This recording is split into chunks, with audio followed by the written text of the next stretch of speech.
Hey there guys, and welcome back. On this week's show, we're going to be using up some scrap stock to make some bookmarks.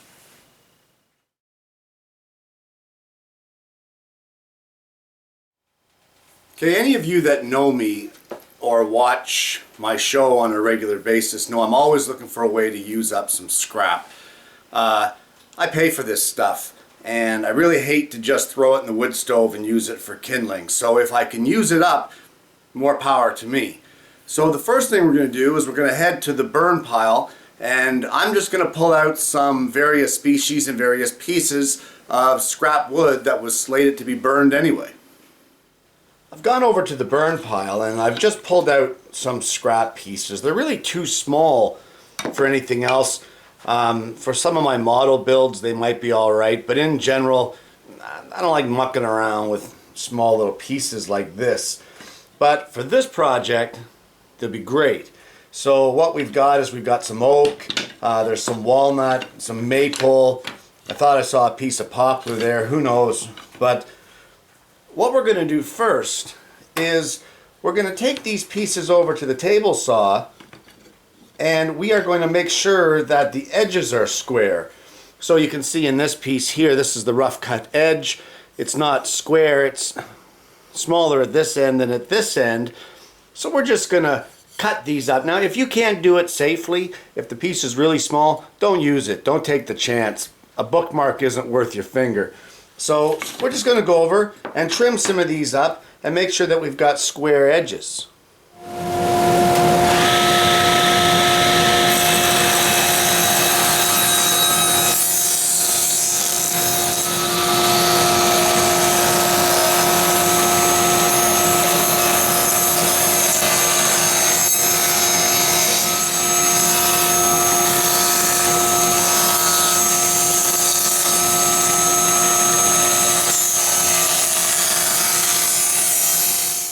I've got all my boards squared off, and you can see here I've got quite a mishmash of different sizes and you know, different dimensions here. I think 3/4 thick, 1/4 inch.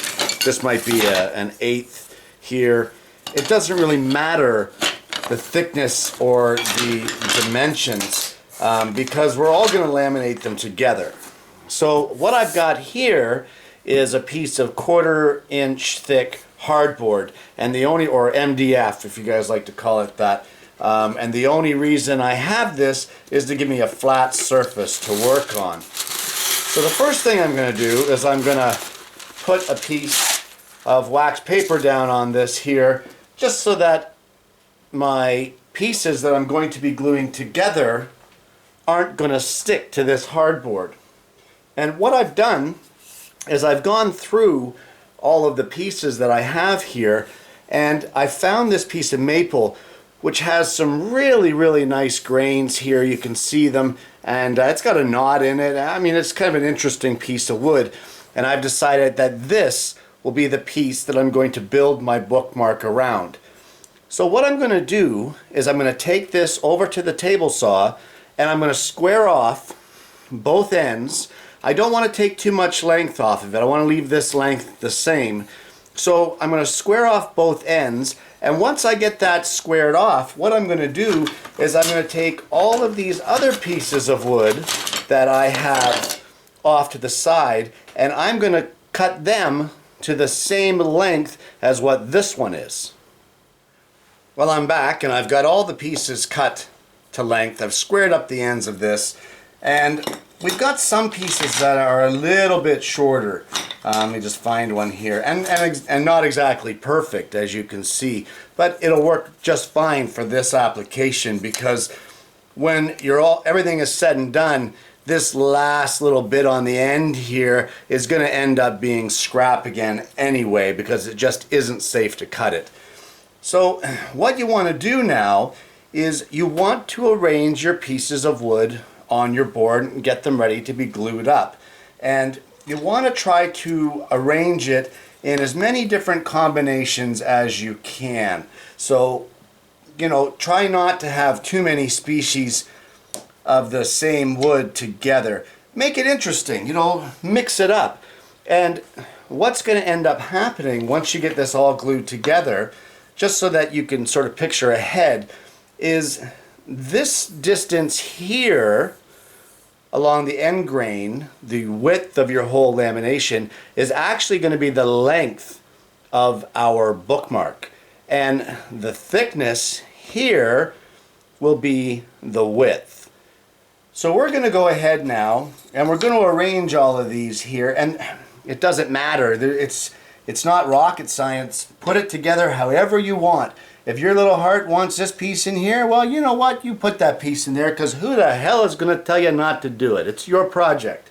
So I'm just going to go ahead and I'm going to arrange all these pieces. It doesn't really matter how they go in. And if a piece doesn't fit perfectly, if you could do it safely, take it over to the table saw and trim it to fit in that space so that you can get it glued together. So I'm going to go ahead, arrange all these the way that I see fit, and then we're going to go ahead and glue them all together.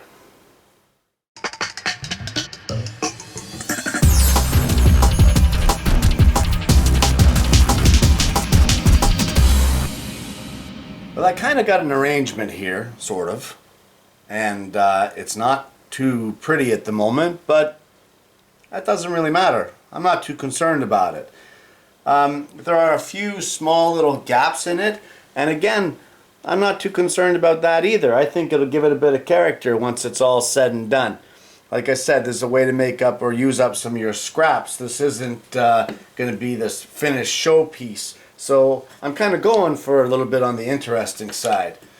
So anyway, what we're going to do here now is I'm going to go ahead and I'm going to glue all this together and then clamp it up, and we're going to leave it overnight and we're going to come back to it tomorrow.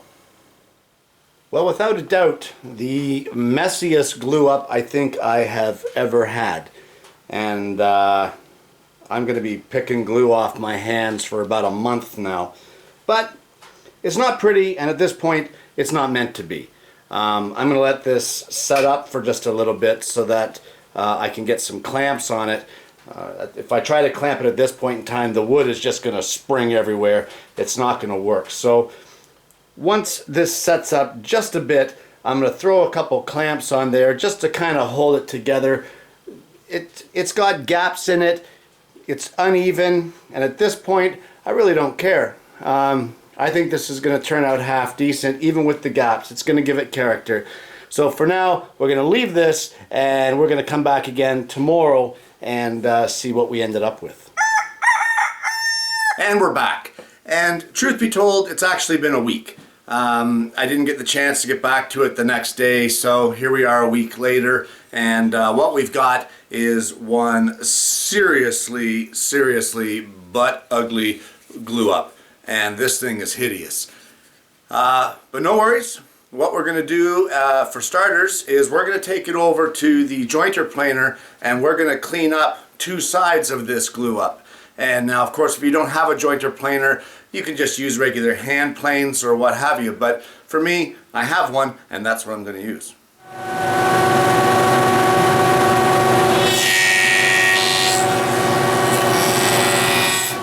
Well, we've got the bottom of it cleaned up that we did on the jointer.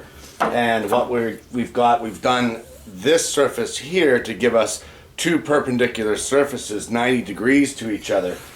Now I've installed a ripping blade in the table saw, and what I'm going to do now is clean up this edge, and that will give us two parallel surfaces. So if in theory, if everything is done right, this is 90 degrees to this because you did these on the jointer.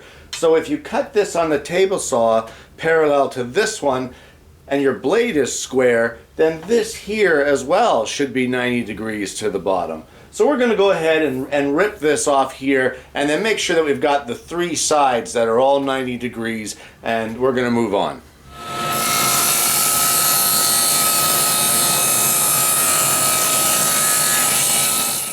Okay, let me just show you how ugly this is. We've got this side here, which is nice and flat.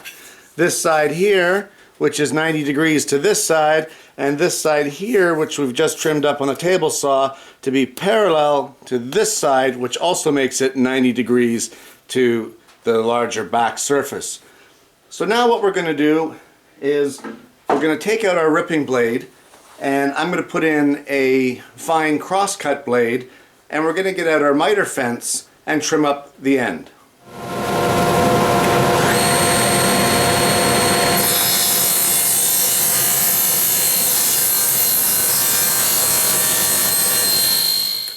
Well, once you get the end squared up, you can see here once again, like, this is not pretty, but that's okay. I'm just using up scraps, and like I said at the beginning, this is kind of an experiment anyway. So the next step you want to do is you want to set up your fence to cut a very thin strip off of this end, and that thin strip will become your bookmark. So I'm going to go ahead and rip this, or sorry, cross-cut this thin strip off of the smooth end of this board. And basically what you want to do is continue cross-cutting these strips until it's no longer safe to do so. Once you feel uneasy about it, stop. Rule of thumb, if it doesn't feel good, don't do it. So I'm going to go ahead and rip these, and then we'll come back and see you.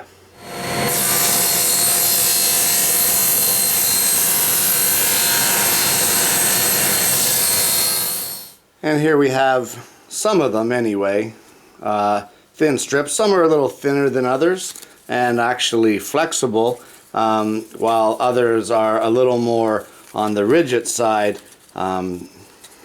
being a little thicker, but yet still flexible.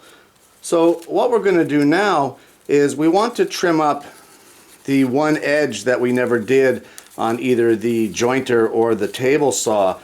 So what we're going to do, of course, is we're just going to run these through the table saw and trim up this one edge, being this rough edge right here, and that will give us a nice square bookmark. And now that we have them trimmed up, of course, you can see one right here. What we're going to do is just give them a light sanding on both sides with some 220 grit sandpaper. The fine-tooth cross-cut blade does a really nice job of making a smooth cut, so there's not that much sanding that's really needed.